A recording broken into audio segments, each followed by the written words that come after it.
Hello mga kababayan, Luzon, Visayas, Mindanao. Shoutout sa inyong lahat at sa mga kababayan natin mga OFW. Ayan, thank you so much sa mga kababayan sa inyong pagsuporta sa aking YouTube channel, Kuya Marley Peach. Mga kababayan, ingat po kayo lagi saan man kayong lupalop ng mundo. Mga kababayan, ito yung sinasabi natin na pagkatapos mag-declare ng pagka-presidente, etong si BP Sara, eto naman ito mga ulupong mga kababayan ay todo iyakan na sila ngayon mga kababayan. Bakit todo iyakan ngayon? Matindi ang kanilang mga sinasabi dito mga kababayan. Katulad ni Bubu Gadon mga kababayan. Sinasabi niya bubu daw Bubu. Okay. Sino ngayon ang nagiging bubu mga kababayan? Okay? Pakinggan natin ang sinasabi niya. Ang daming paninira hanggang ngayon. Sira pa rin ang sira. Wala na kayong katapusan sa kakasira, hindi na nga po effective yung paninira nyo, bubu ka doon. Ha? Ayan. Pakinggan natin yung sinasabi niya mga kababayan. Dahil di umano, mga nakaraang 2022 mga kababayan, sinasabi niya na hindi daw tumakbo. Bakit daw hindi tumakbo? Dahil hindi raw ito mananalo si BP Sara. Come on. Okay, ito yung sinasabi niya mga kababayan. Pakinggan natin mga kababayan. Walang kapanapanalo itong si Sara na ito kung tatapos siya bilang presidente. Bakit noong 2022 ay hindi siya tumakbong presidente sa kabila ng pamimilit sa kanya ng tatay niya at sa Sabi niya, walang kapano-panalo pag tumakbo ito ng bilang presidente ng bansa. Sabi mo yan, Bubu Gadon. Okay? Naturiti ka na, Gadon ha? nila. Okay. Nung kakasigaw, lumawit yung dila ng Run Sara Run movement ni Vivian Velez at mga kasama nito. Pero hindi talaga siya tumakbong presidente. Alam niyo ba kung bakit? Kasi nagpa-survey noon ang Malacanang noong 2021, latter part of 2021, nagpa-survey ang Malacanang at hindi nila ginamit. Ayan.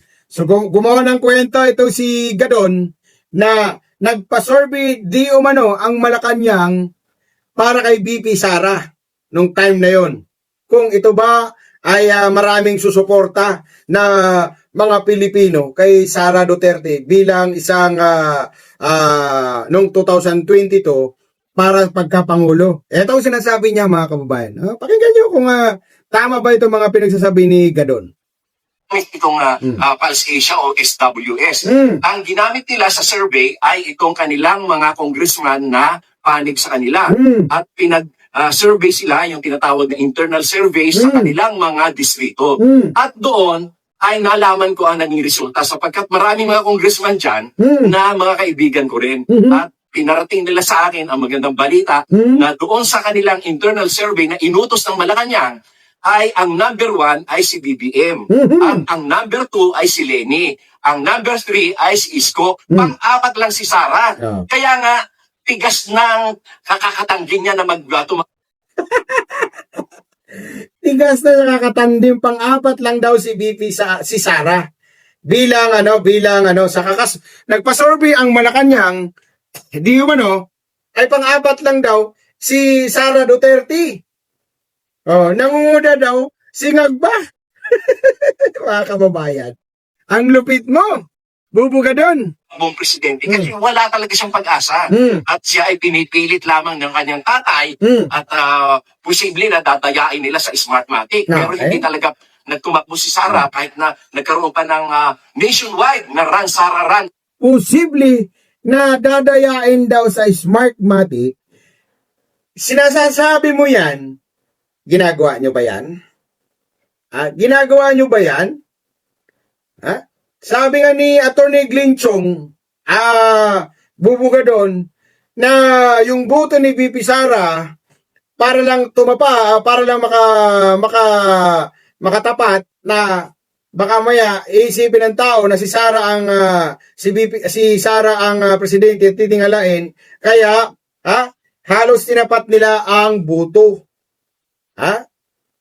Yung sinasabi mo na mukha bang dadaya ng Smartmatic? Sinasabi mo yan, mukha nga kayo ang may experience na mandaya. Bakit? Nasabi ko yan. Ayon dito kay Atty. Glenn Chong. Ayan, sa mga vlog ni Attorney Blanchong kahit na nagiging spokesperson yan. Magsasalita yan against sa ginagawa nyo. Ginagawa ng pandadaya diyan sa Comelec. Sige, tuloy mo. Ang movement, hindi pa rin talaga siya tumakbo. At siya ay tumakbo at nag-file ng candidacy as mayor of Davao City. Kaya lang, merong mga kaibigan at meron talagang isang close family. Alam mo, Gadon, sinasabi nga ni Tatay Digong noon na Inday, wag kang tumakbo. Ano sinasabi nung pinipilit ng patakbuhin si ng tatay mo? Ano sinasabi mo, Mr. Gadon? Sinabi na nga ni Tatay Digong na hindi niya papayagan tatakbo pagkapangulo ang kanyang anak dahil magulo noon. Ngayon, lalong ginulo, mapipilitan na naman ngayon tatakbo. Mr. Gadon. Okay? Ayan, tuloy natin. Family friend at lawyer din na nakipag-usap kay Sara, ang sinabi sa kanya, sikat ka lang ngayon kasi anak ka ng presidente. Pero pag hindi na presidente ang tatay mo, you can no longer go back Kwento to mo sa bagong. national politics. Kaya Kwento mo sa bagong yan, Gadon. Walang ganyan ang sinasabi? Mr. Gadon? Ang galing mo gumawa ng kwento. Yan tuloy, panis kayo at hindi kayo tatangkalikin ng taong bayan dahil sa kakasira nyo sa mga Duterte. Sige, tuloy. Kaya ang tamang gawin mo, tumakbo ka bilang Vice President ni BBM para halos wala kang gastos, sure kang panalo. Kaya yun ang nangyari. Nagkaroon ng arrangement na ang naging tulay nito ay walang iba kundi sila Governor Gwen Garcia, si former President GMA at si former Speaker Martin Romualdez, at yan ay nabuo yung pagkatakbo niya. Mr. Gadon, hindi kaya si Amy? Halos tumira nga, Mr. Gadon, ang mga Marcoses sa Davao para lang kumbinsihin ang Sara Duterte?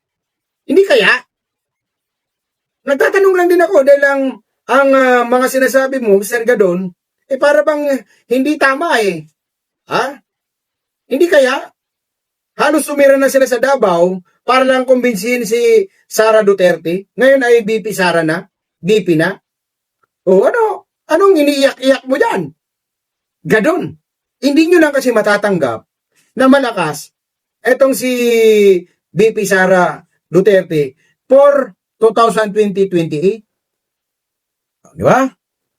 Hindi nyo matatanggap, kaya ganun na lang ang banat nyo. Hanggang ngayon, sira pa rin kayo ng sira. Bilang Vice President. Pero kung si Sara lang, wala talaga siyang panalo. Okay, wala sabi kang panalo okay, kung siya ay tatakbong presidente. Okay. Lalo pa ngayon na lumabas yung mga anomalya dyan sa confidential and intelligence funds at yung kanyang kapabayaan bilang sekretary. Bakit di mo masabi yung intelligence fund ng iyong amo? At yung mga kapabayaan ng amo mo. Ang daming kapabayaan ng amo mo. Dahil gumagawa lang kayo ng kwento para lang ipupukol kay BP Sara, pero kay Ngagba hindi nyo hindi nyo masabi-sabi. Bakit? Yan ang tanong.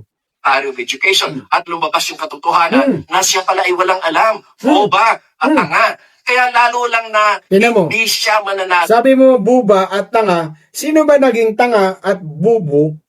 Di ba? Kayo. Huling-huli. Sabi nga ni Attorney Topacio, sino ba ang bubo? Sino ba ang nawala ng lisensya?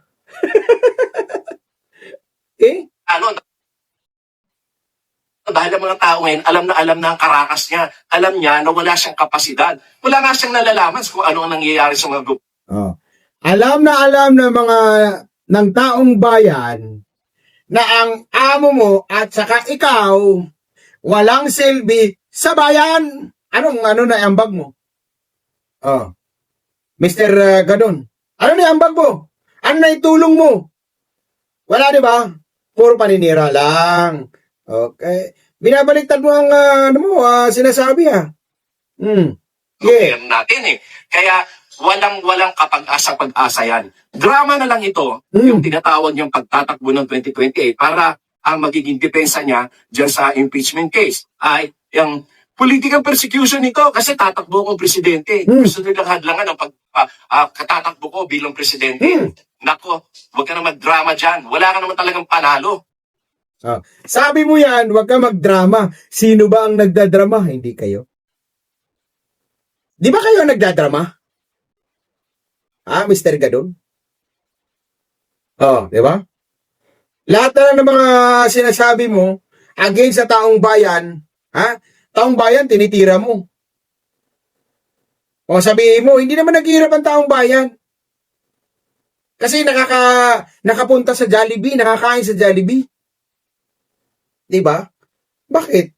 Hindi ba pwede kahit kung magkaroon ng konting pera, di ba pwedeng pumunta? Hindi mo ba nakikita na naghihirap? Yun ang ano ngayon. Hindi yung banat ka ng banat, wala sa tama, Mr. Gadon. Okay? Hindi nyo kasi talaga matatanggap. Okay? Na hindi nyo kakayanin ang Sara Duterte. Ang Duterte dahil minahal ng taong bayan. Kayo, sinusuka na kayo ng taong bayan. Okay? Yan na, mga kababayan, ang sinasabi natin. Okay? Thank you so much sa inyong lahat, mga kababayan. Okay? Sana'y suportahan nyo po ang aking YouTube channel, Kuya Marley PH. Shoutout sa inyong lahat, mga kababayan. Okay? At maraming salamat sa mga OFW na nakasubaybay sa akin. Sana spread pa tayo, mga kababayan. Dahil palapit na ng palapit, mga kababayan. At tayo ay hindi pwedeng magpatalo. Suportahan po natin ang Duterte, mga kababayan. Dahil yun lang ang nakitaan natin na may malasakit sa bayan. Okay? Ang iyong lingkod, Kuya Marley PH, mga kababayan. Peace bomb, mga minamahal nating kababayan. Babus!